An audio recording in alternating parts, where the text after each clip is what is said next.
Super star Rajinikanth அவர்களோட Jailer படம் நேற்று ஒரு மிகப்பெரிய வசூல் எடுத்திருக்கு. 10வது நாள் சனிக்கிழமை நேற்று தமிழ்நாட்டில் மட்டும் இல்லாமல் ஆந்திரா, தெலுங்கானா, கேரளா, கர்நாடகான்னு சொல்லிட்டு எல்லா இடத்துலையுமே பெரிய வசூல் எடுத்திருக்கு. எவ்வளோ அப்படிங்கிறத இந்த வீடியோவில் ரொம்ப டீட்டெயிலாக பார்க்க போகிறோம். அப்புறம் கதார் 2 ஒரு மிகப்பெரிய வசூல் எடுத்துக்கிட்டு இருக்கு.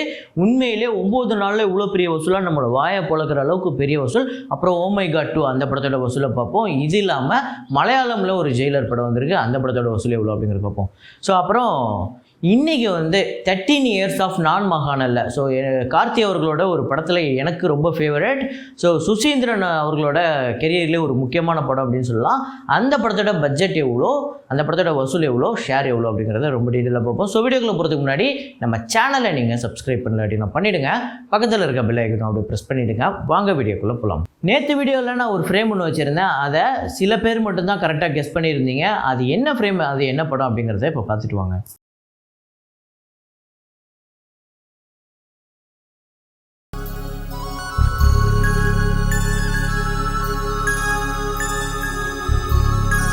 ஸோ ஆமாங்க, மின்சார கனவு படத்தில் அன்பென்ற மழையில் அப்படிங்கிற ஒரு பாட்டில் ஃப்ளாஷ்பேக்கில் வரக்கூடிய ஒரு சர்ச்சில் இருக்கக்கூடிய ஒரு ஃப்ரேமு.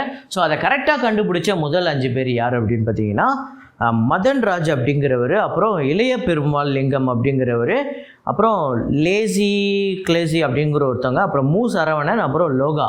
இந்த 5 பேர் கரெக்டாக கண்டுபிடிச்சிருக்காங்க, முதல் 5 பேர். ஸோ இது இல்லாமல் இன்னும் சில பேர் கண்டுபிடிச்சிருந்தாங்க. ஸோ இன்றைக்கான ஃப்ரேமை பாருங்கள், கெஸ் பண்ணுங்கள்.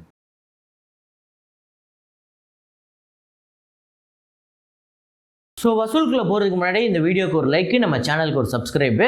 இப்போ ஹாலிவுட்டில் ரிலீஸ் ஆன ப்ளூ பெட்லி அந்த படத்தோட Day 2 கலெக்ஷன் இந்தியாவில் 1,28,00,000 வசூல் பண்ணியிருக்கு.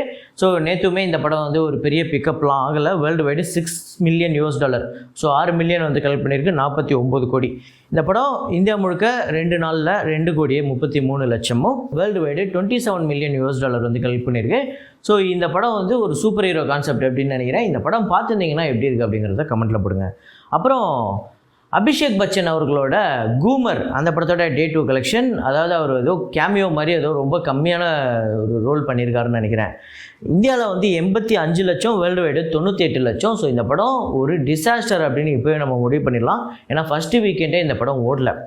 இந்தியாவில் 1,96,00,000, வேர்ல்டு வைடு 2,26,00,000. இந்த படத்தோட பட்ஜெட் 28 கோடி. ஸோ ஓ மை காட் 2 அந்த படத்தோட Day 9 கலெக்ஷன் இந்தியாவில் 12,45,00,000, வேர்ல்டு வைடு 14,05,00,000. இந்தியா முழுக்க 118 கோடி வசூல் பண்ணியிருக்கு, வேர்ல்டு வைடு 142,25,00,000. ஸோ முதல் ஒரு 2 நாள் 3 நாளில் இந்த படம் ரொம்ப மோசமான பர்ஃபார்மன்ஸ் தான் பண்ணியிருந்துச்சு.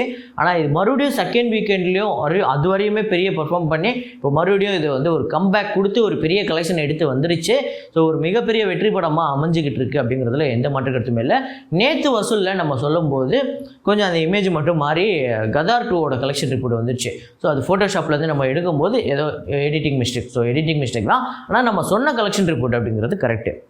அப்புறம் கதார் 2 அந்த படத்தோட Day 9 கலெக்ஷன் இந்தியாவில் 35,95,00,000 நேற்று வசூல் பண்ணியிருக்கு, வேர்ல்டு வைடு 41,35,00,000. இந்தியாவில் 372,21,00,000, வேர்ல்டு வைடு 433,75,00,000 வசூல் பண்ணியிருக்கு. ஒரு மிகப்பெரிய சாதனைங்க இந்த படம். அதுவும் இல்லாமல் ஆல்ரெடி ஹிந்தியில் பெருசாக கலெக்ட் பண்ணப்பட்ட சவுத் இந்தியன் ஃபிலிம்ஸில் புஷ்பா படமோ இல்லை KGF 2 படத்தையோ அந்த ஹிந்தி ரீஜனில் இந்த படம் பிரேக் பண்ணிடுச்சு. அதாவது ஹிந்தி பில்ட் இந்த படம் அந்த கலெக்ஷனை பிரேக் பண்ணி ஒரு மிகப்பெரிய சாதனையை படைச்சிக்கிட்டு வருது. ஸோ இந்த படம் அடுத்து ஒரு மிகப்பெரிய ஒரு கலெக்ஷன் ஒன்று இருக்குது, பத்தான். அந்த படத்தோட ஹிந்தி பெல்ட் கலெக்ஷனை இது பிரேக் பண்ணுதான்னு பார்ப்போம். ஏன்னா பத்தான் அப்படிங்கிறது 1000 கோடி அப்படின்னாலுமே இங்கே அந்த 500 to 600 crore அந்த ரேஞ்சுக்குள்ளே தான் இருக்குது. அதை பிரேக் பண்ணுதா இல்லையா அப்படிங்கிறத வரப்போகிற நாட்களை பார்ப்போம். ஏன்னா இந்த படம் ஓவர்சீஸில் ரொம்ப பெரிய பர்ஃபார்மன்ஸ் பத்தான் மாதிரி ஒரு 360 கோடிலாம் பண்ணல. ஸோ கம்மியாக தான் பண்ணிக்கிட்டு இருக்குது. இப்போதைக்கு இந்த படம் ஹிந்தி பெல்ட்டில் தான் பெரிய ஹிட்டு. இந்த படம் பார்த்துருந்தீங்கன்னா எப்படி இருக்குது அப்படிங்கிறத சொல்லுங்கள். அப்புறம் ஜெயிலர் மலையாளம் Day 2 கலெக்ஷன் கேரளாவில் 16 லட்சமும், வேர்ல்டு வைடு 21 லட்சம் வசூல் பண்ணியிருக்கு. இந்த படம் ஒரு பிக்கஸ்ட் டிசாஸ்டராக அமைஞ்சிருச்சு. கேரளாவில் 35 லட்சம் 2 நாளில், அப்புறம் வேர்ல்டு வைடு 44 லட்சம் வசூல் பண்ணியிருக்கு. ஸோ இந்த படத்தோட பட்ஜெட் அப்படிங்கிறது 3,30,00,000. ஸோ அதை எடுத்து தான் சூப்பர் ஸ்டார் ரஜினிகாந்த் அவர்களோட ஜெயிலர்.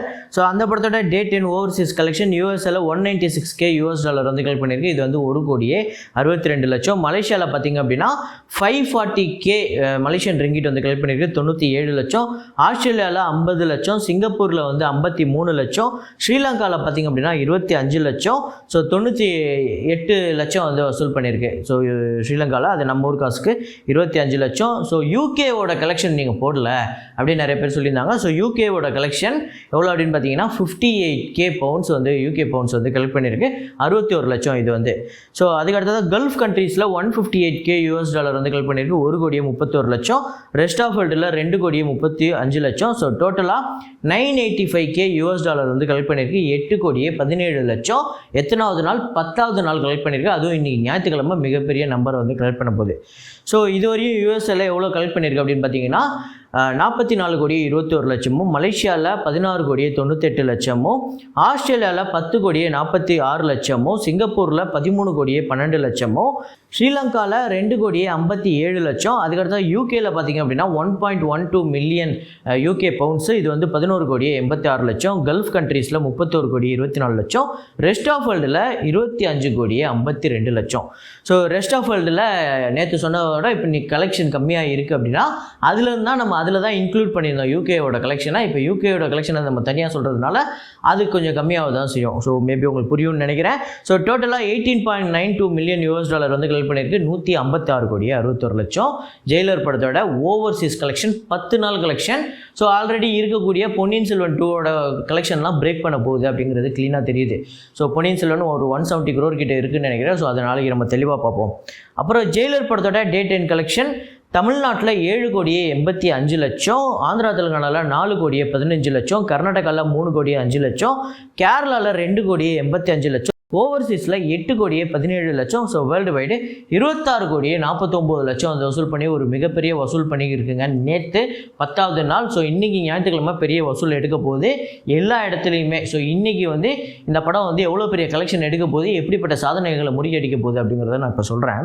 ஸோ தமிழ்நாட்டில் இதுவரையும் 138,12,00,000, ஆந்திரா தெலுங்கானாவில் 52,06,00,000, கர்நாடகாவில் 41,14,00,000, கேரளாவில் 32,10,00,000, ரெஸ்ட் ஆஃப் இந்தியாவில் 11,04,00,000, ஓவர்சீஸில் 156,59,00,000, வேர்ல்டு வைடு 431,05,00,000 வந்து வசூல் பண்ணியிருக்கேன். வெறும் 10 நாளில் ஒரு மிகப்பெரிய வசூல். ஸோ நிறைய பேர் வந்து கேரளா வசூல் நீங்கள் ரொம்ப கம்மியாக சொல்கிறீங்க அப்படின்னு சொல்லி நிறைய பேர் தொடர்ந்து கமெண்ட் போட்டுக்கிட்டு இருக்கீங்க. ஆக்சுவலாக இது வரையும் கேரளாவில் இவ்வளோ தான் கலெக்ட் ஆனதாக சொல்லி நம்மளுக்கு வந்த சோர்ஸு. ஸோ மேபி அது முன்ன பின்ன இருக்கும். நம்ம சொல்கிறது அப்படியே 100% கரெக்டு எக்ஸாக்டான ஒரு கலெக்ஷன் ரிப்போர்ட்டை யாராலையுமே சொல்ல முடியாது, நம்மளாலேயும் அப்படி சொல்ல முடியாது. ஸோ முன்ன பின்ன இருக்கும், அதில் எந்த மாற்று கருத்துமே இல்லை. அப்புறம் தமிழில் மட்டுமே இந்த படம் வந்து அதாவது தமிழ் லாங்குவேஜில் மட்டுமே 204 கோடி வந்து இந்த படம் வந்து வசூல் பண்ணியிருக்கு ஜெயிலர். நான் சொல்கிறது தமிழில் மட்டும், தமிழ்நாட்டில் கிடையாது, தமிழில். அதாவது கர்நாடகாவில், அதே மாதிரி ஆந்திராவில், இல்லை கேரளாவில், இல்லை ரெஸ்ட் ஆஃப் இந்தியாவிலேயே தமிழ் லாங்குவேஜில் எங்கேயாவது ஓடிட்டுருக்கோம்ல, அது எல்லாத்தையும் சேர்த்து இந்தியாவில் மட்டும் 204 கோடி தமிழ் லாங்குவேஜில் மட்டுமே இந்த படம் வந்து வசூல் பண்ணியிருக்கு. ஸோ இதுவுமே நிறையா சாதனைகளை முறியடிக்கப்பட்டிருக்கு இந்த 431 கோடியிலேயே.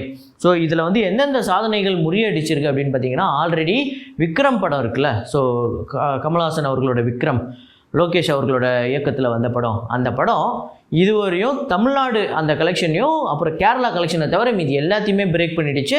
ஸோ நாளைக்கு அந்த படத்தோட டோட்டல் கிராஸ் கலெக்ஷனையும் இந்த ஞாயிற்றுக்கிழமை இன்றைக்கி கலெக்ஷனை வந்து எடுத்துகிறோம். நாளைக்கு நம்ம சொல்லும் போது விக்ரமோட டோட்டல் கலெக்ஷனை இந்த படம் வந்து பிரேக் பண்ணிடுச்சு அப்படின்னு சொல்ல போகிறோம். ஸோ இப்போ விக்ரமோட கலெக்ஷனை பிரேக் பண்ணிடுச்சு. அதுக்கடுத்தது பொன்னியின் செல்வன் அந்த பாகம் 1 அந்த படத்தோட வசூலை இந்த படம் பிரேக் பண்ணுதா இல்லையா அப்படிங்கிறத நம்ம பொறுத்து தான் பார்க்கணும். ஸோ இப்போதைக்கு இருக்கக்கூடிய பெரிய பெரிய ஸ்டார்ஸ், நான் சொல்கிறது சவுத் இந்தியாவில் பேன் இந்தியா ஸ்டார்ஸு, இங்கே தமிழில் பெரிய பெரிய ஸ்டார்ஸு, பெரிய பெரிய ஹிட்டு, ரொம்ப நாள் ஓடி பயங்கரமாக வசூல் எடுத்த படங்கள் எல்லாத்தையுமே ஒரு 10 நாளில் இந்த படம் வசூல் முறியடிச்சிருச்சு அப்படிங்கிறது தான் உண்மை.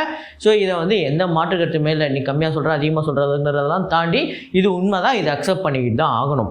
ஸோ அதுக்கடுத்து தான் நான் சொல்லியிருந்தேன், கார்த்தி அவர்களோட நடிப்பில் சுசீந்திரன் அவர்களோட இயக்கத்தில் வந்த படம் நான் மகானில். ஸோ யுவன் சங்கர் ராஜா அவர்களோட இசை இந்த படத்தில் வேறு லெவலில் ஒர்க் அவுட் ஆகிருக்கும். இந்த படமே எனக்கு தனிப்பட்ட ரீதியாக வந்து ரொம்ப பர்சனலாக வந்து எனக்கு இந்த படம் ரொம்ப பிடிக்கும். எதுக்கு அப்படின்னு பார்த்தீங்கன்னா, அந்த டைமில் வந்து ரேணிகுண்டா மாதிரி படங்கள், அதாவது அந்த இளைஞர்கள்லாம் சேர்ந்துட்டு ஒரு தப்பு பண்ணுவாங்க. அந்த தப்பை வந்து அந்த படங்களில் நியாயப்படுத்துகிற மாதிரியே இருக்கும். அவங்க வந்து இந்த சமுதாயத்தால் புறக்கணிக்கப்பட்டவங்க, அவங்க வந்து இந்த மாதிரி அவங்களோட பேரண்ட்ஸால் புறக்கணிக்கப்பட்டவங்க அப்படின்னு சொல்லிட்டு எல்லாத்தையும் ஒரு காரணமாக வச்சுக்கிட்டு அவங்க பண்ணுற தப்புகள்லாம் அந்த படங்கள் சரியாகவே காமிச்சிருக்கோம். ஸோ அந்த படங்களும் ஓடி இருக்குங்க, பெரிய ஹிட்டாகவும் ஆயிருக்கு. அந்த மாதிரி படங்களில் வரக்கூடிய கதாநாயகர்களை இந்த படத்தில் வில்லன்களாக வச்சுருப்பாங்க. ஸோ இந்த ஹீரோ அப்படிங்கிறவர் ரொம்ப பீஸ்ஃபுல்லாக காதல் வாழ்க்கையிலேருந்து எல்லாமே பீஸ்ஃபுல்லாக இருக்கக்கூடியவர். எப்படி ஒரு சாட்சி சொல்கிறதுனால, அவங்க அப்பா சாட்சி சொல்கிறதுனால எப்படி அவரோட வாழ்க்கை மாறுது, அதில் எப்படி அவர் மீண்டும் வெளில வராரு, அவங்கெல்லாம் எப்படி அவர் பழி வாங்குறாரு அப்படிங்கிறது தான் கதை. ரொம்பவே சூப்பராக இருக்கும். ஒரு ஆக்ஷன் ஃபில்மு, அதுக்கான எல்லா இதுவுமே இருக்கும். கதையும் அவ்வளோ சூப்பராக இருக்கும். இந்த படம் என்னோட தனிப்பட்ட பர்சனல் ஃபேவரேட்டு. உங்களுக்கு எத்தனை பேர் ஃபேவரட் அப்படிங்கிறது சொல்லுங்கள். இந்த படத்தோட பட்ஜெட் 8 கோடி. தமிழ்நாட்டில் வந்து 16 கோடியே 50 லட்சமும், டோட்டலாக வேர்ல்டு வைடு 21 கோடியே 40 லட்சம் அந்த வசூல் பண்ணியிருக்கு.